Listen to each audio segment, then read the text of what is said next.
Wagwan fam, I'm King Ross, you're my loyal subjects. It's that bastard time of the week once again, where I take a look at all of the WTF moments from WWE SmackDown Live. And I know how much you all love these catchphrases, so we're going to start off one of these catchphrases that I have done to death, and will continue to do to death, because you love it! New era, same old shit.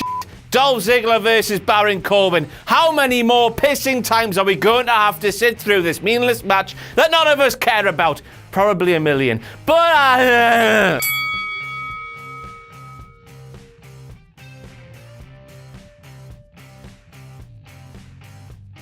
WTF with the W, meaning why this time would a near fall make you do that to your face? I don't know. What a weird little child.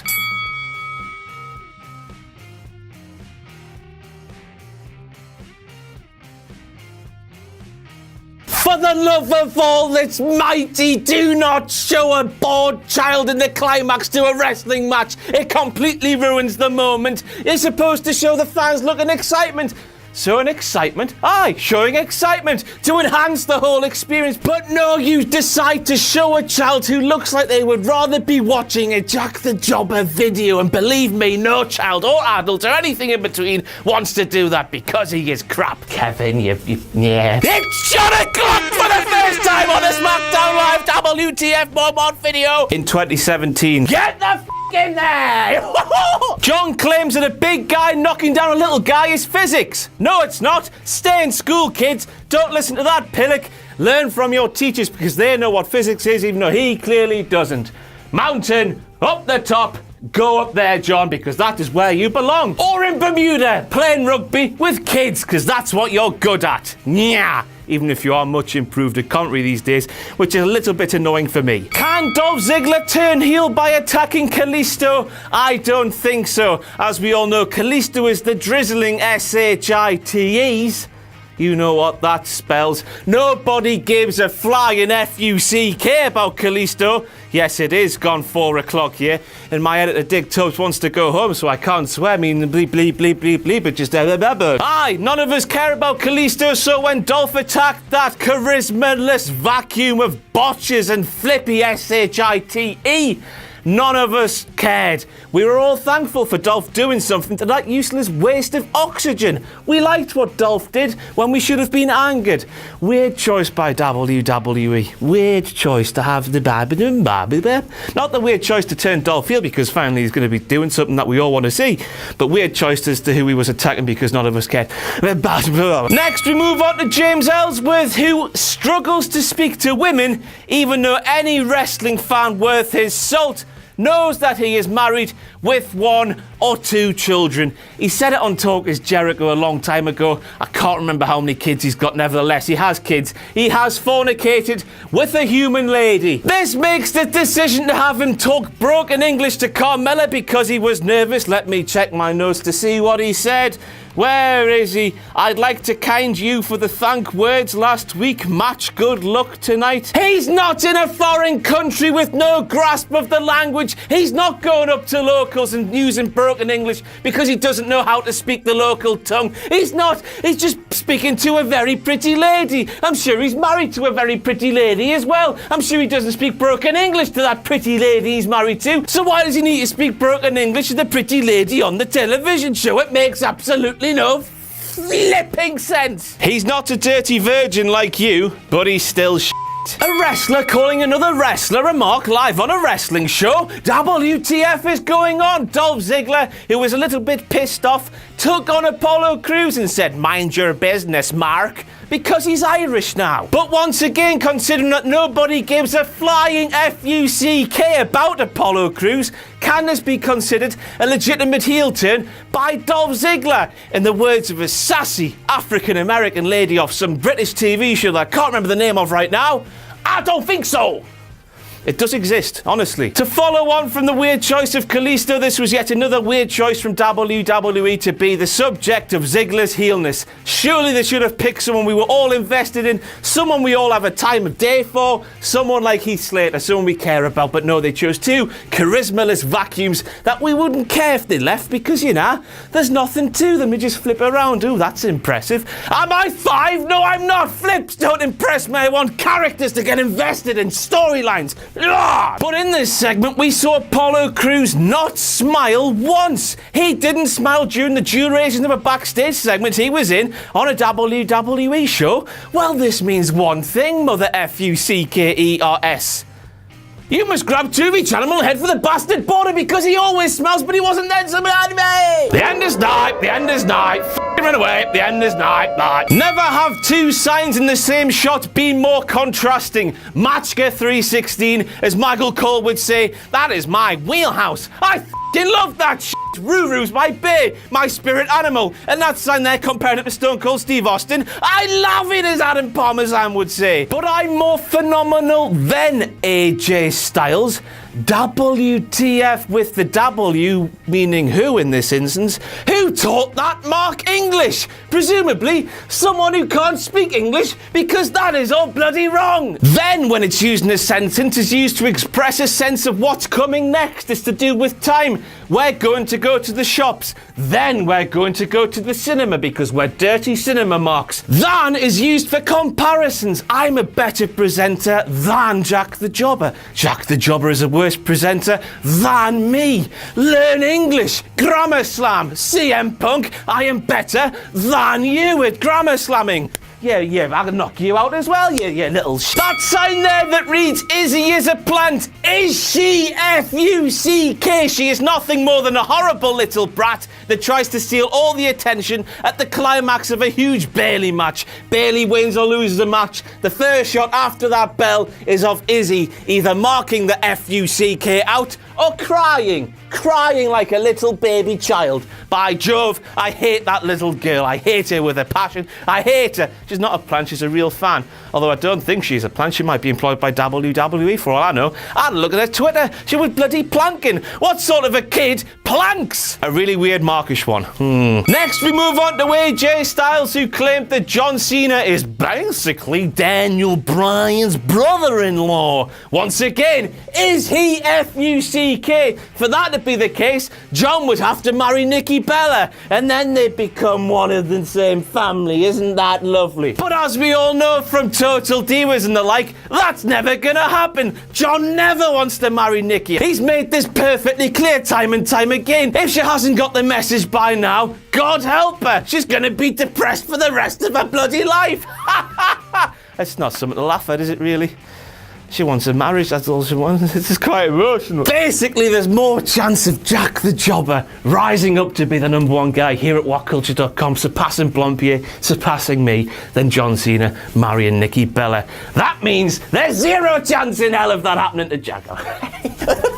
Sticking with Styles, and he claimed that SmackDown beat Raw in the ratings last week because of him, and that SmackDown going forward does not need John Cena. This is despite the fact the entire build to last week's WWE SmackDown Live centered around the big return of John Cena for weeks. The only selling point of this show, apart from the Tag Team Championship match, but you know, was Cena's return. He's been missing for bear time. This is the first show back for him. That was the selling point. That is why many marks tuned in. Styles is just lying, isn't he? Just being a delusional heel.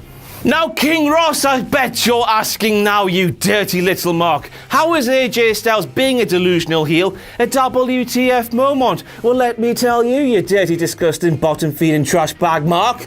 AJ Styles, for me, and for Adam Parmesan for that fact, has been the face of this rivalry. He has battled, he has won the championship of his own merit. He deserves everything he's got at the minute. But John Cena, he goes away, he does loads of crap in Hollywood, loads of crap that none of us give two flying SHITEs about, and he comes back and straight away he's inserted into a championship match. He's the entitled superstar, coming back to be a part-time guy in WWE, proving himself to be a massive hip-hop hypocrite. He's backtracked everything he said about The Rock, but he comes back and he gets a championship match straight away. The entitled son of a gun. I hate him. What a bastard. So yes, Styles is the face because he's stuck around, he's battled, he's won all of his matches, well, just about all of them, fair and square, proving he's the best. But John Cena comes back and he's like, I'm John Cena. I deserve a championship match. Give it to me now.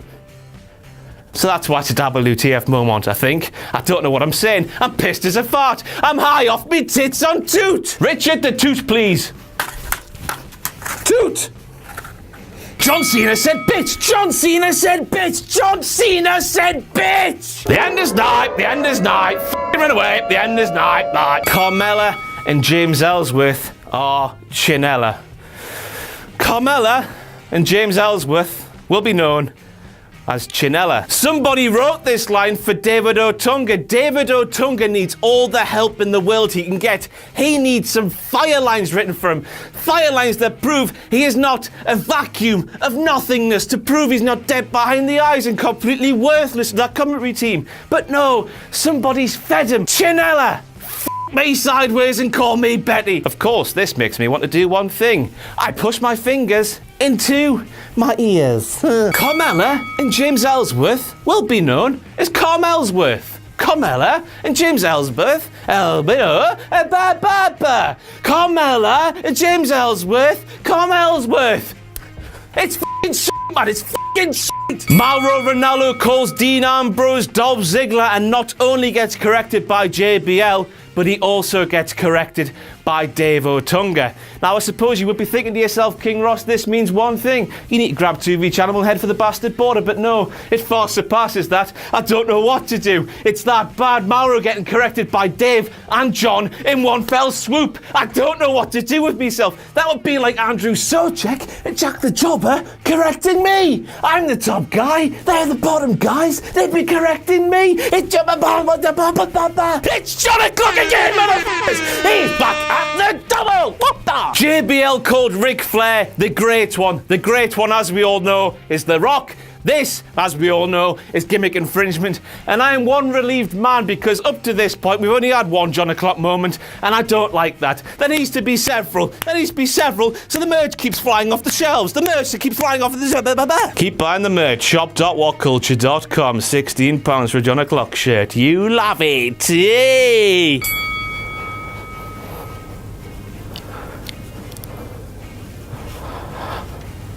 It's John O'Clock, motherfucker! This time we have John with a European sports reference that is completely and utterly incorrect. Yes, I know you're saying, well, King Rossi does that all the time. How can it be a WTF moment? But as I've just explained, you need to buy the merch, so I need to make these moments a thing. John claimed there was a thing that is called Sir Alex Ferguson time. I think he just called it Sir Alex time. Either way, it's completely flipping wrong. And this isn't just an Americanism like calling an away game a road game or calling a penalty a PK. This is just flat out wrong. It's Fergie time, John. When the match has gone past stoppage time and have that little bit more on just so Man United can score a goal, that's called Fergie time because only Fergie got that because he's an old Scottish prick that nobody likes. Apart from every referee, especially Howard Webb, you baldy bastard Webb. John just didn't Americanise this, he just got the name completely wrong, the disrespectful bastard. Nobody might like Alex Ferguson, but he's definitely one of the GOATs in the history of football, or the Sockers as you idiots in America call it. Oh! Dean Ambrose wins the Intercontinental Championship from The Miz. Well, that's a shock that nobody saw coming. Kudos to WWE SmackDown Live for a bit of unpredictability. If that match had main evented Raw, it would have ended in a DQ because that's what Raw does. Very rarely does Raw end a match like that. With a proper finish, they always end in a screwy DQ that is just the same old bollocks every week. Ah! Well done, smack diddly down. It's John o'clock again! At the climax of that match, JBL repeatedly said that Dean Ambrose should have been disqualified, even though Maurice, who was clearly on the Miz's team, because they're married to each other, she slapped Dean, which should have seen the Miz disqualified, and in turn keep his Intercontinental Championship. But no, John said that Dean should have been DQ'd. That's just wrong. That is just wrong. It's the opposite to what should have happened. I'm knackered, me. Right now. Space is tight in here. It's tighter than a nun's proverbial. You know what that means, gentlemen, who read the Lad Bible and stuff like that. It's a very sexist comment, but I've not actually said it, so don't get triggered, everybody. But this right here, what I'm about to do, is gimmick infringement. No, this is not Drew Galloway's WCPW title. This is a replica. A replica we keep in the office to remind ourselves how special we are. Here we go. Right, me. Oh dear. There we go. He's up in the air like this. That's gimmick infringement. Seth Rollins did that, but Dean Ambrose was on SmackDown Live yesterday. What a keep copycat bastard. That's it. WTF Moments over. Goodbye. WCPW presents Kirby Mania, Liverpool, January the 5th. Featuring Cody Rhodes versus Zack Sabre Jr. for the WCPW Internet title. Marty Scurll versus Gabriel Kidd. And Lana Austin versus Eva Lise. Also featuring all your favorite WCPW stars, including Bully Ray, the local hero Joe Hendry, Rampage, Moss and Slater, the WCPW champion Drew Galloway, and the man himself, Martin Kirby. Kirby Mania, live and for free on YouTube, 7:30, 2:30 Eastern, only on What Culture Wrestling.